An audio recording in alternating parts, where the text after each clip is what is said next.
Hello friends, welcome back KBS show channel நண்பர்களே. இன்றைக்கி இந்த வீடியோவில் மிக முக்கியமான எச்சரிக்கையான ஒரு ஜோதிட விஷயத்தை தான் இப்போ இந்த வீடியோவில் அதிரடியாக பார்க்க போகிறோம். அதிரடியாக ஜோதிட விஷயத்தை பார்க்குறதுக்கு முன்னாடி ஒரு ஆன்மீக பரிகாரத்தையும் ரொம்ப சுவாரஸ்யமாக பார்க்க போகிறோம். என்ன ஆன்மீக பரிகாரத்தை சுவாரஸ்யமாக பார்க்க போகிறோம் அப்படிங்கிறதையும் இந்த வீடியோவில் உங்களுக்கு தெளிவாக இன்ட்ரோவில் ஷேர் பண்ணுறேன். என்னங்கிறத ஃபஸ்ட்டு இன்ட்ரோவில் தெரிஞ்சு பலன் பெறுங்க. தற்போது ஆங்கில மாதமான 5வது மாதமான மே மாதமானது பிறந்து நடந்துட்டுருக்கு. இந்த 5வது மாதம் மே மாதம் மிகவும் முக்கியமான மாதம் என்று சொல்லலாம். இந்த மாதத்தில் நிறைய முக்கியமான சம்பவங்கள் நடக்கும். அதில் ஒரு முக்கியமான சம்பவம் நடக்க இருக்கக்கூடியது வர இருக்குது. அது என்னென்னா மே மாதம் 12ஆம் தேதி. மே மாதம் 12ஆம் தேதி ஒரு அதிமுக்கியமான நாள். அன்று தமிழ் மாதம் சித்திரை மாதமான 29ஆம் தேதி. அன்று கிழமை திங்கட்கிழமை. ஆக்சுவலி இந்த நாள் ஒரு சாதாரணமான நாள் கிடையாது. மிகவும் முக்கியமான எச்சரிக்கையான ஒரு நாள் என்று சொல்லலாம். இந்த நாள் அப்படின்னு முக்கியமான நாள் அப்படின்னு கேட்குறீங்களா? பௌர்ணமியானது வருது. பௌர்ணமிங்கிறது ஒவ்வொரு மாதமும் வரும். இந்த பௌர்ணமி என்ன சிறப்பானதா அப்படின்னு கேட்டிங்கன்னா, இந்த பௌர்ணமி ஒவ்வொரு மாதங்களில் வரக்கூடிய பௌர்ணமி காட்டிலும் அதிக சிறப்புடையது. இந்த சித்திர மாதத்தில் வரக்கூடிய பௌர்ணமி சித்ரா பௌர்ணமி, சித்திர பூர்ணிமா என்று அழைக்கப்படும். இந்த பௌர்ணமியானது சித்திர நட்சத்திரத்தில் வரும். அது மட்டும் இல்லாமல் இந்த சித்திர பௌர்ணமி அன்னைக்கு தான் சித்திரகுப்தன் அவதரித்ததாக சொல்லப்படுது. அதனால தான் மற்ற மாதங்களில் வரக்கூடிய பௌர்ணமி காட்டிலும் சித்திர பௌர்ணமி மிகவும் சக்தி வாய்ந்த பௌர்ணமியாக சொல்லப்படுது. இந்த சித்திர பௌர்ணமியுடைய சிறப்பில் இன்றைக்கி நாம் என்ன பார்க்க போகிறோன்னா, சித்திர பௌர்ணமி அன்னைக்கு கிரகங்களிடையே ஏற்படக்கூடிய யோகங்களால் ஒவ்வொரு ராசிக்கும் தலையெழுத்து மாறும். அதில் மீன ராசியில் பிறந்தவங்களுக்கு என்ன மாதிரி தலையெழுத்து மாறும் அப்படிங்கிறது தான் இந்த வீடியோவில் சொல்ல போகிறேன். மீன ராசியில் பிறந்தவங்க உங்களோட ராசிக்கு என்ன மாதிரி தலையெழுத்து மாறுங்கிறத இந்த வீடியோவில் தெரிஞ்சுக்குங்க. ஸோ தெரிஞ்சு அதற்கேற்ப நடந்து பலன் பெறுங்க. ஸோ உங்களுக்கு தலையெழுத்து மாறுவதை நீங்கள் தெரிஞ்சு பலனடைகிறதுக்கு முன்னாடி இந்த பௌர்ணமியில் ஆன்மீக ரீதியாக ஒரு பரிகாரம் ஒன்று செய்யணும். அந்த பரிகாரம் என்னங்கிறத ஃபஸ்ட்டு உங்களுக்கு சொல்ல போகிறேன். ஆக்சுவலி கர்ம வினைகள் இருக்கக்கூடிய உங்களோட ராசிக்கு கர்ம வினைகள் தீர சித்ரா பௌர்ணமி அன்னைக்கு செய்ய வேண்டிய ஒரு சிறப்பு பரிகாரம் இது. இதை நீங்கள் செய்கிறதுனால உங்கள் கர்ம வினைகள் தீரும். ஃபஸ்ட்டு இந்த பரிகாரம் தெரிஞ்சுக்குங்க. நெக்ஸ்ட்டு உங்களோட ராசி நட்சத்திரத்துக்கு என்ன பலன் கிடைக்குங்கிறத பார்க்கலாம். இப்போ பரிகாரம் ஃபஸ்ட்டு பார்க்கலாம் வாங்க. ஒவ்வொரு மாதத்தில் வரக்கூடிய பௌர்ணமி தினம் சிறப்பு என்றால், தமிழ் மாதங்களில் முதலாவதாக வரக்கூடிய சித்திர மாத பௌர்ணமி மிகவும் அதிசக்தி வாய்ந்த நாளாக நமக்கு சொல்லப்படுது. இந்த வருட சித்திர மாத பௌர்ணமி திதியானது கரெக்டாக 12/5/2025 திங்கட்கிழமை அன்று வர இருக்கு. பொதுவாக இந்த பௌர்ணமி நாளில் அம்பாள் வழிபாடு செய்வது ரொம்ப சிறப்பான பலனை தரும் என்று சொல்வாங்க. இந்த சித்திர பௌர்ணமி நாளில் அம்பாள் வழிபாடு செய்யுங்க. அம்மன் கோவிலுக்கு செல்லுங்க, நல்லதே நடக்கும். சித்திர பௌர்ணமி தினத்தன்று மெயினாக சித்திரகுப்தனை வணங்கி நாம் செய்த பாவத்திற்கெல்லாம் மன்னிப்பு கேட்டுக்கொள்ள வேண்டும். இந்த வழக்கம் இல்லாமல் இருந்தாலும் இந்த வழக்கம் இந்த பௌர்ணமியில் எடுத்துக்கோங்க. இது நம்மளுடைய இந்து சாஸ்திரத்தில் சொல்லப்பட்டிருக்கு. ஆகவே நீங்கள் செய்த பாவத்திற்கெல்லாம் மனவருந்தி இந்த தினம் சித்திரகுப்தனை நினைத்து ஒரு நிமிடம் மன்னிப்பை கேட்டுக்கோங்க. செய்த பாவத்தில் கொஞ்சமாவது குறையும். இந்த சித்திர பௌர்ணமி நாளில் சித்திரகுப்தனிடம் மன்னிப்பு கேட்டதோடு விடாமல் ஆன்மீக சார்ந்த இந்த பரிகாரத்தையும் செய்யுங்க. நிச்சயமாக நீங்கள் செய்த பாவங்கள் எல்லாம் பாதியாக குறையும். பாவங்கள் குறையும் போது அதுக்கப்புறம் என்ன வாழ்வில் வரக்கூடிய கஷ்டங்கள் குறைந்து உங்களோட ராசிக்கு நல்லதே நடக்க துவங்கும். ஸோ கர்ம வினைகள் தீர சித்திர பௌர்ணமி அன்னைக்கு நீங்கள் செய்ய வேண்டிய அந்த வழிபாடு சொல்கிறேன், நோட் பண்ணிக்கோங்க. இந்த தினம் உங்கள் வீட்டு பூஜையில் நிச்சயமாக சித்திர பௌர்ணமிக்காக பூஜைக்கு விளக்கேற்றி கற்பூர ஆரத்தி காண்பித்து வழிபாடு செய்யணும். சின்னதாக கூடவே ஒரு பாயாசமாவது செய்து வைத்து வழிபாடு செய்யணும். வழக்கம் இல்லைனாலும் இதை ட்ரை பண்ணுங்கள். ஆக்சுவலி எல்லார் வீடுகள்லையுமே தடபுடலாக கலவை சாதம்லாம் செய்து வைத்து வழிபாடு செய்வாங்க. அந்த மாதிரி செய்ய முடியாட்டியும் இந்த மாதிரி சிம்பிளாவது பாயாசம் செய்து வழிபாடு செய்யணும். இந்த நாளில் அதை செய்துட்டு மாலையில் பௌர்ணமி நிலவு உதயமாகக்கூடிய சமயத்தில் இந்த பூஜையை உங்கள் வீட்டில் செய்யுங்க.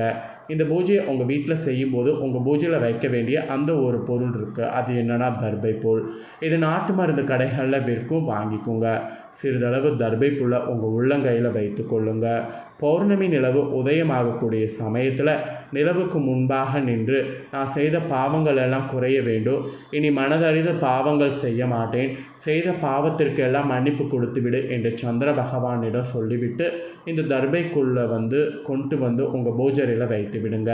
கையில் தர்பை புல்லை வைத்து நிலவு பார்த்து இந்த மாதிரிலாம் சொல்லிவிட்டு அதுக்கப்புறம் கொண்டு உங்கள் பூஜரையில் இந்த தர்பை புல்லை வைக்கணும். ஒரு தட்டு மேலே தர்பை புல்லை வைத்து பூஜரையில் ஒரு ஓரமாக இரவு ஃபுல்லாக இருக்கிற மாதிரி வைத்துடுங்க. அப்புறம் செவ்வாய்க்கிழமை எழுந்தவுடன் அந்த தர்பை புல்லை சின்ன சின்ன துண்டுகளாக வெட்டி நீங்கள் குளிக்கக்கூடிய தண்ணீரில் போடுங்க. ஒரு 10 நிமிஷம் கழித்து அந்த தர்பை புல் தண்ணீரில் நல்லா ஊறி இருக்கும். அதை எடுத்து நீங்கள் தலைக்கு குளித்து விடுங்க. இப்படி செய்தால் உங்களை பிடித்த கர்மவினை பாவங்கள் எல்லாம் குறையும். இது ஒரு நம்பிக்கையாக சொல்லப்படுது. ஆன்மீக சார்ந்த இந்த எளிமையான பரிகாரத்தில் மீன ராசிக்காரங்க உங்களுக்கு நம்பிக்கை இருந்ததுன்னா நம்பிக்கையாக இதை இந்த நாளில் பின்பற்றி பலன் பெறுங்க. இதுதாங்க பரிகாரம். இப்போ உங்களோட ராசி நட்சத்திரத்துக்கு இந்த பௌர்ணமியிலேருந்து என்ன பலன் கிடைக்குங்கிறத சொல்ல போகிறேன். உங்களோட ராசி நட்சத்திரத்துக்கு என்ன பலன் கிடைக்குங்கிறத தெரிஞ்சுக்குங்க. மீனராசி புரட்டாதி 4ஆம் பாதத்தில் பிறந்தவங்களுக்கு சொல்லப்பட்டிருக்கு. அனைவருக்கும் முன்னோடியாக வாழ்ந்து வரக்கூடிய உங்களுக்கு இந்த சித்திர பௌர்ணமி நிதானமாக செயல்பட வேண்டியதாக சொல்லப்பட்டிருக்கு. குரு பகவான் மே 11 வரை 3வது இடத்துல சஞ்சரித்து உங்கள் ராசிக்கு 7, 9, 11வது இடங்களை பார்க்குறாரு.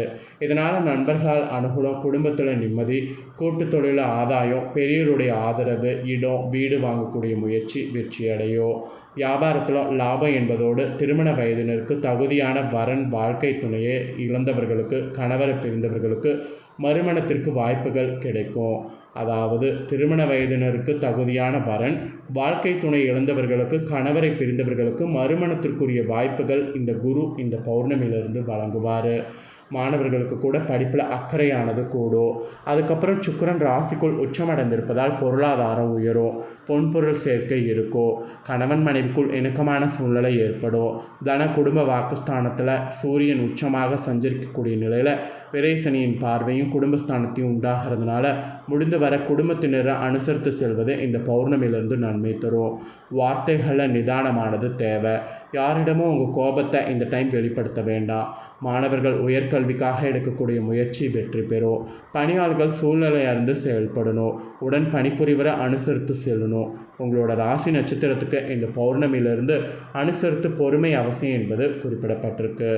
நெக்ஸ்ட்டு உத்திராடத்தில் பிறந்த மீன ராசிக்கு சொல்லப்பட்டிருக்கு.